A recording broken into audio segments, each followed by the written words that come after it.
మిత్రులారా, సమాజంలో ఈ మనుషులు 2 రకాలుగా ఉంటారు. ఈ 2 రకాల వ్యక్తులు గిట్ట మీ జీవితంలో గూడా ఉంటే, మీతోటి గూడా ఉంటే వాళ్ళని విసిరి పారేయండి. వాళ్ళు ఎటువంటి వాళ్ళు అంటే, మనతోటి కాలక్షేపం జేస్తారు. మనతోటి మాట్లాడుకుంటుంటారు, మనతోటి అన్నీ జేస్తారు.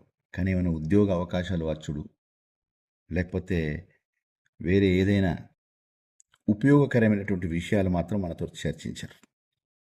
మన వెనుక అప్లై చేసుకుంటుంటారనమాట. తర్వాత మనకు సర్ప్రైజ్ అవుతుంది. అరే, ఉద్యోగం పడ్డ విషయం కూడా చెప్పలేదు ఏంటి అని ఇంత రహస్యాలు దాస్తుంటారు. మనం ఓన్లీ టైం పాస్గా వాడుకునేటటువంటి వాళ్ళని దగ్గరికి మాత్రం రానియకండి.